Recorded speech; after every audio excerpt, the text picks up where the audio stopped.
ಶೃಂಗೇರಿಯ ವಿಶೇಷ ಸುದ್ದಿಗೆ ಸ್ವಾಗತ. ಶೃಂಗೇರಿ ತಾಲೂಕಿನಾದ್ಯಂತ ಹಿಂದೂ ಸಮಾಜೋತ್ಸವ ಆಯೋಜನೆ. ತಾಲೂಕು ಆಯೋಜನಾ ಸಮಿತಿಯಿಂದ ಪ್ರೆಸ್ ಮೀಟ್.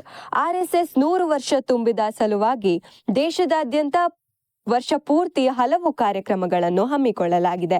ಅದರಂತೆಯೇ ಯುವ ಸಮಾವೇಶ, ಗೃಹ ಸಂಪರ್ಕ ಅಭಿಯಾನ ಪೂರ್ಣಗೊಂಡಿದ್ದು ದೇಶದಾದ್ಯಂತ ಹಿಂದೂ ಸಮಾಜೋತ್ಸವ ಕಾರ್ಯಕ್ರಮಗಳು ಆಯೋಜನೆಗೊಂಡಿವೆ.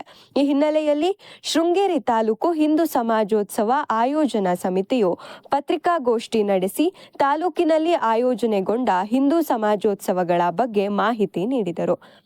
ಸಮಿತಿಯ ಅಧ್ಯಕ್ಷ ಪ್ರದೀಪ್ ಚೋಳಾರಮನೆ ಮಾತನಾಡಿ, ತಾಲೂಕಿನ ಕಿಗ್ಗ, ಅಡ್ಡಗದ್ದೆ, ಧರೆಕೊಪ್ಪ, ಬೇಗಾರ್, ನೆಮ್ಮಾರ್, ಕೆರೆಕಟ್ಟೆ, ಮೆಣಸೆ, ಕೂತಗೋಡು, ಶೃಂಗೇರಿ ನಗರ, ವಿದ್ಯಾರಣ್ಯಪುರ ಗ್ರಾಮ ಪಂಚಾಯಿತಿ ವ್ಯಾಪ್ತಿಯಲ್ಲಿ ಕಾರ್ಯಕ್ರಮಗಳು ಆಯೋಜನೆಗೊಂಡಿದೆ.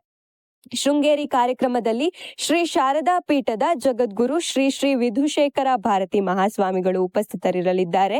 ಉಳಿದಂತೆ ಹರಿಹರಪುರ ಕ್ಷೇತ್ರದ ಶ್ರೀಮದ್ ಜಗದ್ಗುರು ಶ್ರೀ ಶ್ರೀ ಸಚ್ಚಿದಾನಂದ ಸರಸ್ವತಿ ಮಹಾಸ್ವಾಮಿಗಳು, ಆದಿಚುಂಚನಗಿರಿ ಶಾಖಾ ಮಠದ ಶ್ರೀ ಗುಣನಾಥ ಸ್ವಾಮಿಗಳು ಹಾಗೂ ಅವಧೂತ ವಿನಯ್ ಗುರೂಜಿಯವರು ಪಾಲ್ಗೊಳ್ಳಲಿದ್ದಾರೆ. ಈ ಎಲ್ಲ ಕಾರ್ಯಕ್ರಮಗಳಲ್ಲಿ ಜಾತಿ ಪಕ್ಷ ಭೇದ ಮರೆತು ಒಂದಾಗಿ ಕಾರ್ಯಕ್ರಮವನ್ನು ಯಶಸ್ವಿಗೊಳಿಸಬೇಕಾಗಿ ತಾಲೂಕು ಹಿಂದೂ ಸಮಾಜೋತ್ಸವ ಆಯೋಜನಾ ಸಮಿತಿ ಮನವಿ ಮಾಡಿದೆ. ಹೊಣೆಗಾರಿಕೆ ಜೊತೆಯಲ್ಲಿ ಆ ಜಾತಿಗಳ ನಡುವೆ ಸಾಮರಸ್ಯವನ್ನ, ಬಂಧುತ್ವವನ್ನು ಬೆಳೆಸ್ತಕ್ಕಂಥ ಕೆಲಸವನ್ನ ಆರ್ಎಸ್ಎಸ್ ಮೂಲಕ ಹಿಂದೂ ಸಮಾಜ ಮಾಡ್ತಾ ಇದೆ. ಒಂದು ಹಂತದಲ್ಲಿ ಇದನ್ನೆಲ್ಲ ವಿರೋಧಿಸಿಕೊಂಡು ಇದ್ರೂ ಸಹ ಹಿಂದೂ ಸಮಾಜ ಇವತ್ತು ಮುಕ್ತ ಅಭಿವೃದ್ಧಿಗೆ ಒಳಗಾಗಿರ್ತಕ್ಕಂಥ ಒಂದು ಸಮಾಜ.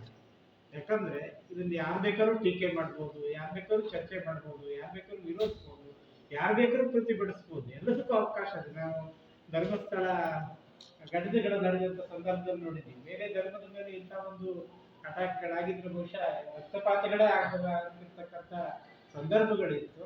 ಅಂತ ಸಂದರ್ಭದಲ್ಲೂ ಸಹ ಹಿಂದೂ ಸಮಾಜ ಒಟ್ಟಾಗಿ ನಿಂತುಕೊಂಡು ತಪ್ಪು ಯಾವುದು ಸರಿ ಯಾವುದು ಅಂತ ಹೇಳಿ ತೀರ್ಮಾನಿಸ್ತಕ್ಕಂಥ ನೋಡಿದ್ದೀವಿ. ಹಾಗಾಗಿ ಹಿಂದೂ ಸಮಾಜ ತನ್ನೆಲ್ಲ ವೈಚಾರಿಕತೆಯನ್ನು ಬೆಳೆಸ್ಕೊಂಡು ಜೊತೆಗೆ ತನ್ನ ಒಡೆದಾಳದಲ್ಲಿರ್ತಕ್ಕಂಥ ಅಸ್ಪೃಶ್ಯತೆ, ಅಸಮಾನತೆಯನ್ನು ಹೊಡೆದೊಡಿಸ್ತಕ್ಕಂಥ ನಿಟ್ಟಿನಲ್ಲಿ ಈ ಸಮಾವೇಶ ಎಲ್ರಿಗೂ ಒಂದು ಪ್ರೇರಣೆಯಾಗಲಿ ಅಂತ ಹೇಳಿ ನಾನು ಆಶಿಸ್ತೀನಿ. ಜೊತೆಗೆ ನನ್ನ ಹಲವಾರು ಸ್ನೇಹಿತರು ನನ್ನನ್ನು ಪ್ರಶ್ನೆ ಮಾಡಿದಾಗ ಸಹ ನಾನು ಹೇಳಿದ್ದೀನಿ, ಕಾರ್ಯಕ್ರಮದಲ್ಲಿ ಭಾಗವಹಿಸ್ತಾನೆ ನಿಮಗೆ ವಿಷಯ ಏನು ಅಂತ ತಿಳಿಯೋದಿಲ್ಲ.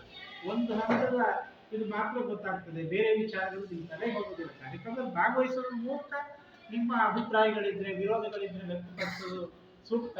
ಅವೆಲ್ಲ ಭಾಗವಹಿಸಬೇಕು ಅಂತ ನಾನು ವಿನಂತಿ ಮಾಡ್ಕೊಂಡಿದ್ದೆ. ಹಾಗಾಗಿ ನಿವಾರಣೆ ಇದ್ದೀನಿ. ಆದರೆ ಸ್ನೇಹಿತರು, ಹಲವಾರು ಜನ ಸ್ನೇಹಿತರನ್ನ, ವಿಶ್ವಾಸಪಾತ್ರರನ್ನ ಮತ್ತು ರಾಷ್ಟ್ರಭಕ್ತಿಯನ್ನ ಇಟ್ಕೊಂಡಿರ್ತಕ್ಕಂಥ ಸ್ನೇಹಿತರನ್ನ ನಮಗೆ ಈ ಸಮಾವೇಶ ಕೊಟ್ಟಿದೆ ಅಂತ ಹೇಳಿ ತಪ್ಪಾಗಲಾರ್ದು. ಈ ಸಮಾವೇಶ ಯಶಸ್ವಿಯಾಗಿ ಸಮಾಜಕ್ಕೆ ಒಂದು ಒಳ್ಳೆಯ ಸಂದೇಶ ಹೋಗಿ ಅವೆಲ್ಲ ಒಟ್ಟಾಗಿರ್ತಕ್ಕಂಥ ಒಂದು ವಾತಾವರಣ ಇನ್ನೂ ಉತ್ತಮ ರೀತಿಯಲ್ಲಿ ಸೃಷ್ಟಿಯಾಗಲಿ ಅಂತ ನಾನು ಆಶಿಸ್ತೀನಿ.